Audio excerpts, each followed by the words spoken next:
Hello बच्चों, welcome science Haryana channel खास Haryana board students के लिए। तो बच्चों, क्लास नाइन्थ का सैम्पल पेपर करने जा रहे हैं हम।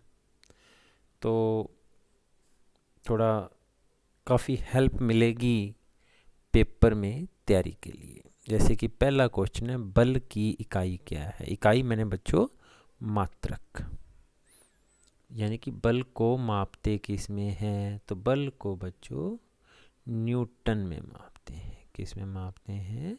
न्यूटन। कैपिटल एन भी लिख देते हैं इसके मात्रा का प्रतीक। तो इसका उत्तर आ जाएगा सी, न्यूटन। तो बच्चों, पहला क्वेश्चन समझ आ गया। आइए नेक्स्ट क्वेश्चन करते हैं। बल का मात्रक न्यूटन हो गया। नेक्स्ट क्वेश्चन देखते हैं। कौन सा ऊर्जा का मात्रक नहीं है?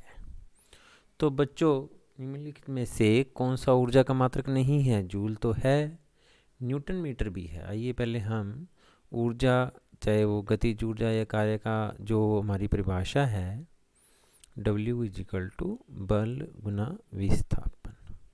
तो बल को मापते हैं अपन न्यूटन में और विस्थापन को मीटर में। तो न्यूटन मीटर भी है। किलोवाट घंटा भी बच्चों ऊर्जा का मात्रक ही है। इसको आप आम भाषा में यूनिट कहते हैं, बिजली का जो मात्रक है। तो जो बचा वो बचा किलोवाट।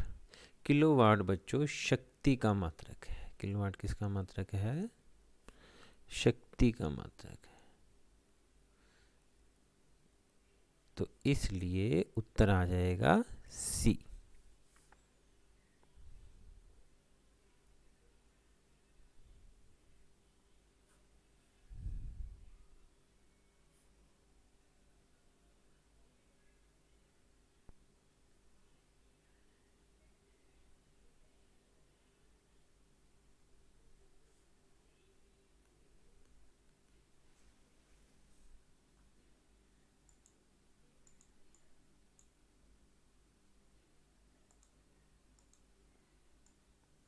अगला क्वेश्चन देखते हैं बच्चों, तीसरा क्वेश्चन।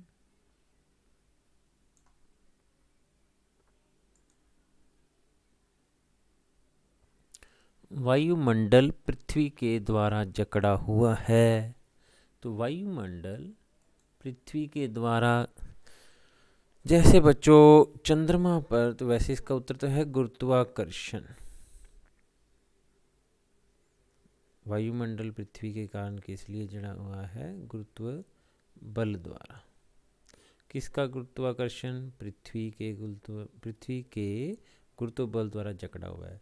बच्चों इंटरेस्टिंगली चंद्रमा पर कोई वायुमंडल नहीं है।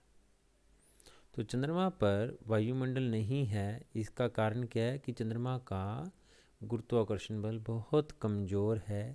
इसलिए चंद्रमा का के ऊपर क्या नहीं है? वायुमंडल नहीं है, परंतु पृथ्वी के ऊपर है। ठीक है, आइए नेक्स्ट क्वेश्चन देखते हैं।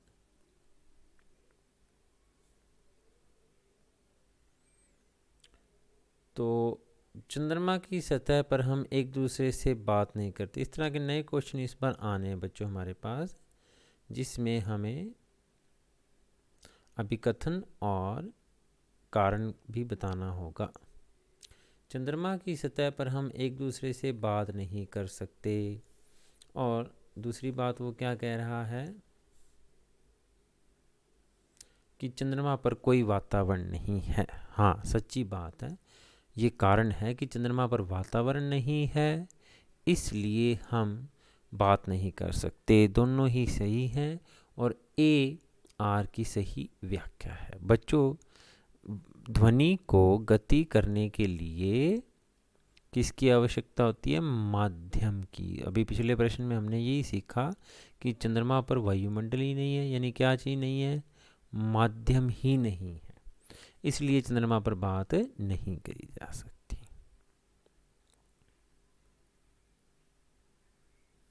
आइए अगला क्वेश्चन देखते हैं।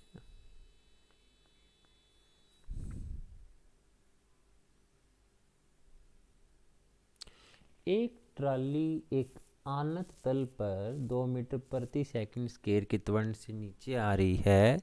गति प्रारंभ करने के 3 सेकंड के बाद उसका वेग क्या होगा। बच्चों न्यूमेरिकल है, हम इसको बोर्ड पे ही कर लें तो ज़्यादा अच्छा होगा। एक ट्राली जो है आनत तल बच्चों इंक्लाइंड प्लेन से त्वरण 2 मीटर प्रति सेकंड स्क्वायर से नीचे की तरफ आ रही है। त्वरण दे रखा है हमको,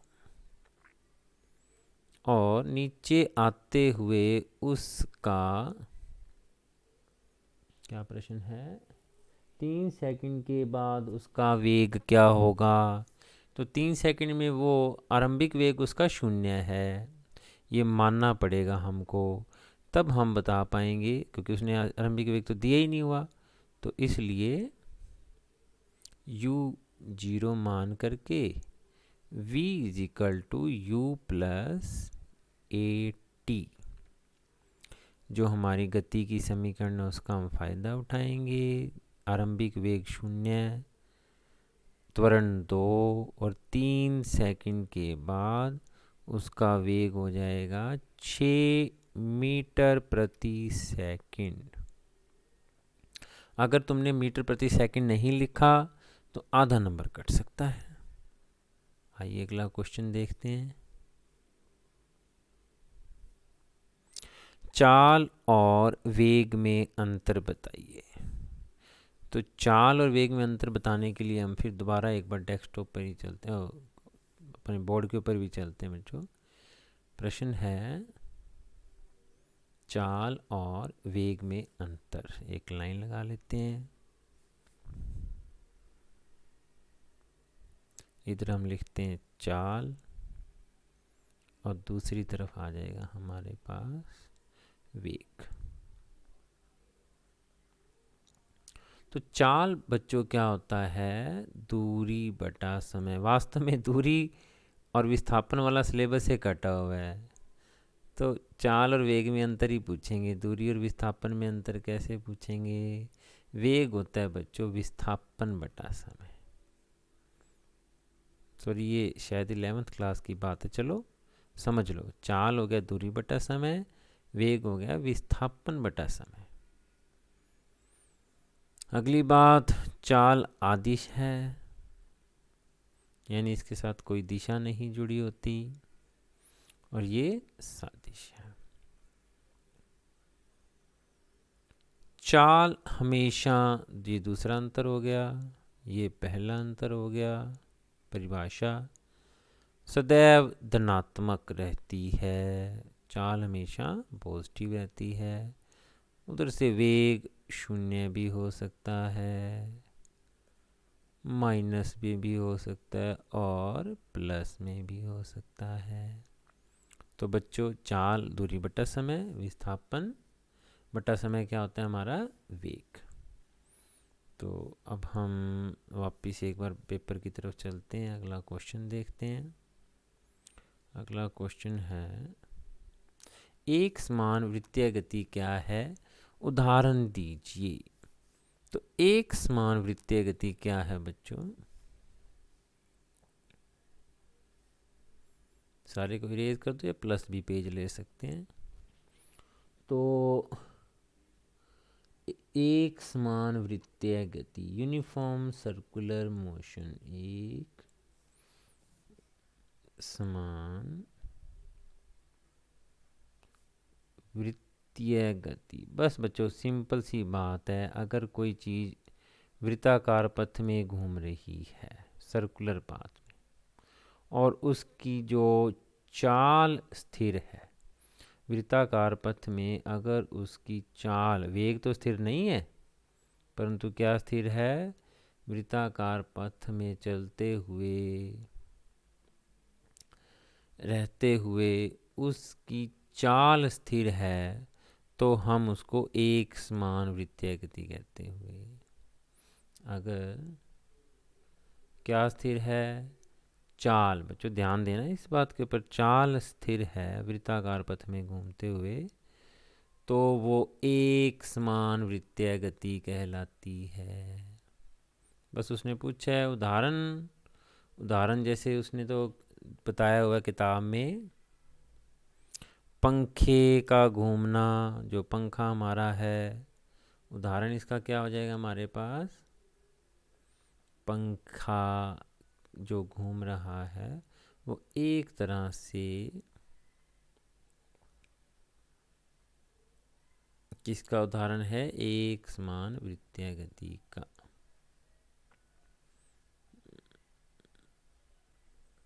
चलो बच्चों नेक्स्ट पेज भी ले लेते हैं और उधर से डेस्कटॉप पर चलते हैं। नेक्स्ट क्वेश्चन क्या है, ध्वनि की आवृत्ति दे रखी है और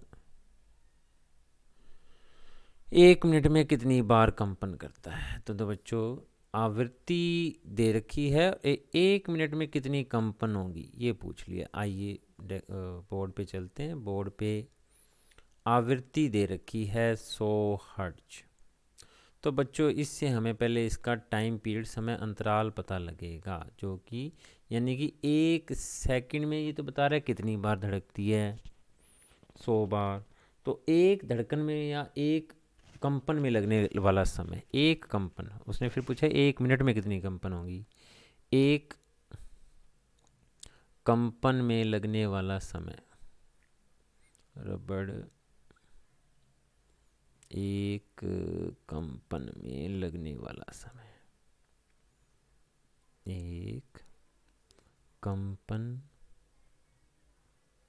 में समय कितना लग रहेगा, 1/100 सेकंड। यानी 1 सेकंड के 100वें हिस्से में वो एक चक्कर पूरा करती है। और प्रश्न में क्या पूछा उसने कि 1 मिनट में कितनी बार कंपित करेगी, 1 मिनट, वो तो उसका टाइम पीरियड है भाई, एक चक्कर पूरा करने में 1 सेकंड का 100वां हिस्सा, तो 1 मिनट में कितनी बार कंपन करता है। तो ठीक कर रहे हैं बेटे, चल बच्चा ऊपर माउस। तो 1 मिनट में होते हैं 60 सेकंड। तो बच्चों थोड़ा सा इसको अपन इरेज करके दोबारा करते हैं। यानी कि आवृत्ति का मतलब होता है बच्चों 1 सेकंड में होने वाली घटनाएं, 1 सेकंड में वो 100 बार कंपित हो रही है। 1 सेकंड में कितनी बार कंपित हो रही है, 100 बार। तो 1 मिनट में कितने सेकंड होते हैं, 60, और 6 कितने मिनट में पूछा उसने, 1 मिनट में कितनी बार कंपित करेगा। तो 1 सेकंड में वो कर रहा है 100 बार, और 1 मिनट में करेगा वो, 1 मिनट में। बच्चों पहली बार वीडियो बना रहा हूँ, इस पर थोड़ी राइटिंग अभी क्लियर नहीं है, हो जाएगी। तो 1 सेकंड में 100 बार, तो 1 मिनट में 100 गुना 60, 6000 बार कंपित होगा।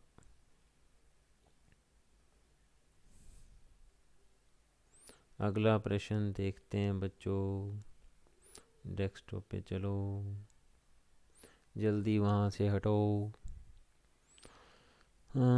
सारा कुछ इरेज होता है, वो इरेजर के पास जाके एक तीर का निशान लो और ये सारा इरेज।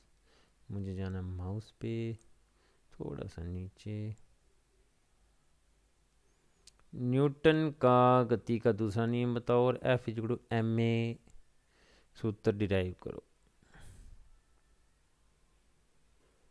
तो न्यूटन का गति का नियम कहता है जब भी संवेग परिवर्तित होता है वो बाहरी बल के कारण होता है। बाहरी बल क्या करता है बच्चों, बाहरी बल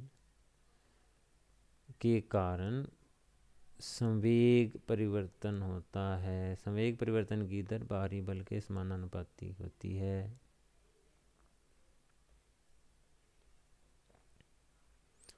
बल का एक ही काम है, संवेग में बदलाव लाना। F=P2-, ये न्यूटन का दूसरा नियम कहता है कि ज्यों ही बल लगेगा संवेग में परिवर्तन होगा। संवेग क्या होता है, द्रव्यमान गुना में वेग।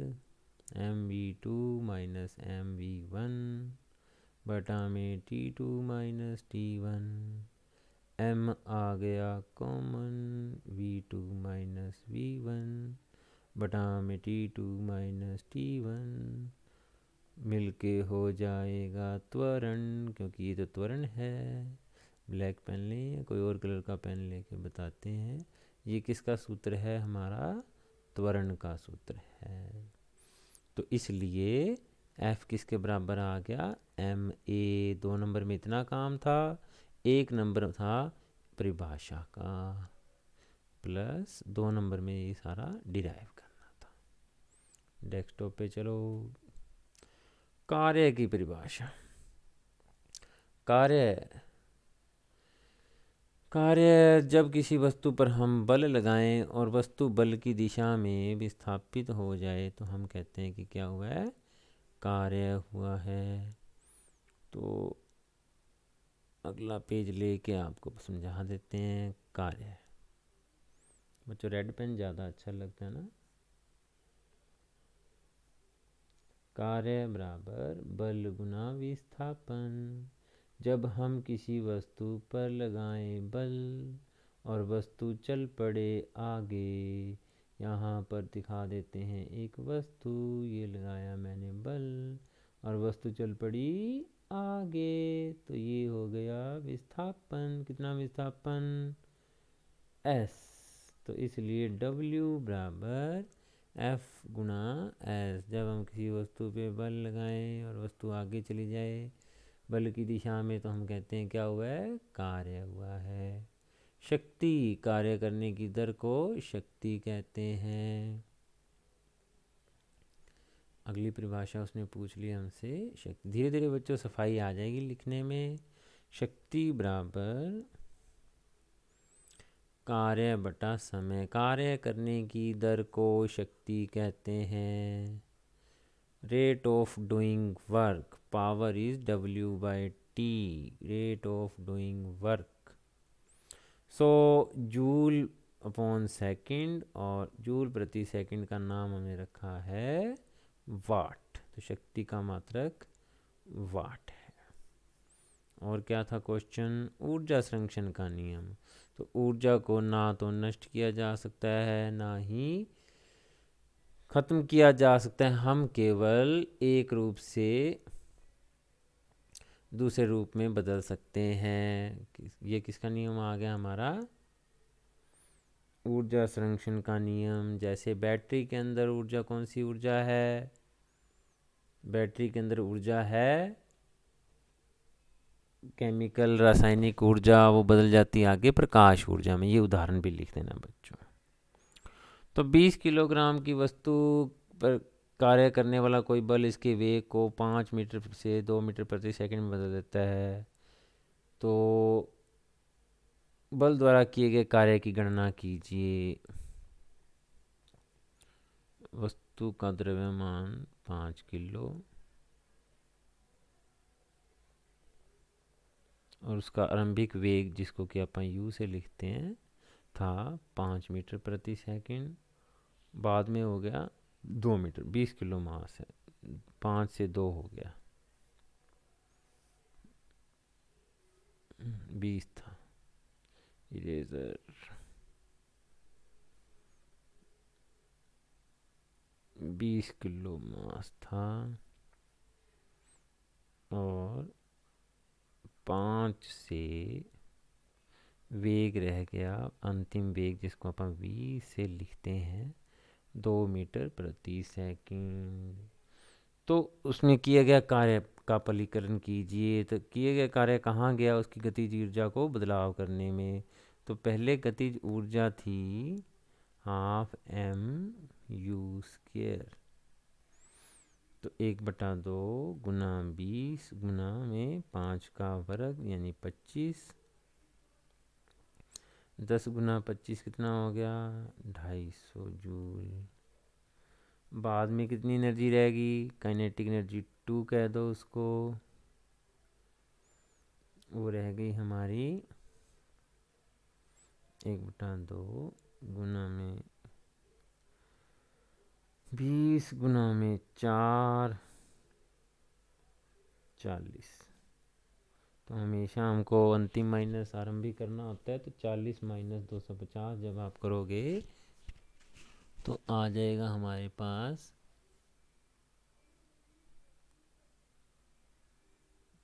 किया गया कार्य, अंतिम कार्य, और पहले था 250 तो रह जाएगा 210 जूल, यही था। हाँ जी, तो इस तरीके से किया गया कार्य पता लगा लिया आपने। अगला प्रश्न, गुरुत्वाकर्षण का सार्वभौमिक नियम बताएं, इसका सूत्र भी लिखें। लिख देते हैं, बहुत ही बड़ा पेपर हो गया बच्चों। 10 क्वेश्चन ही कराऊंगा बच्चों मैं ना, 11वां और 11वां करवा देता हूँ, फिर बाकी क्वेश्चन अगले लेक्चर में कराऊंगा। थक गया आज तो, पहली बार बना रहे थे। गुरुत्वाकर्षण का सार्वत्रिक नियम बताएं। तो गुरुत्वाकर्षण का सार्वत्रिक नियम बताने के लिए बोर्ड पे चलते हैं आप। अगला पेज।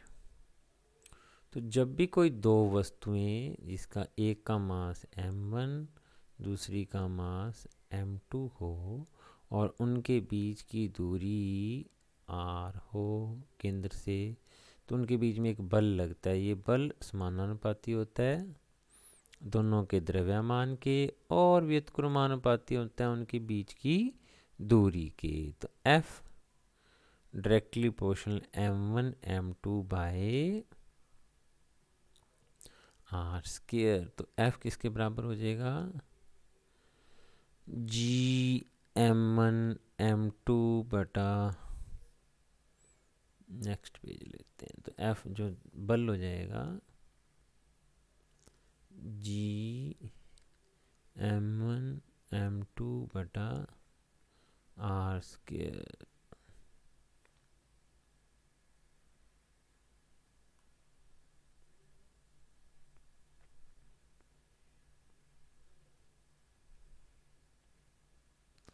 तो ये गुरुत्वाकर्षण का सार्वत्रिक नियम है बच्चों। काफ़ी वीडियो डालूंगा, जुड़े रहें साइंस हरियाणा के साथ। और थैंक यू बच्चों जुड़ने के लिए।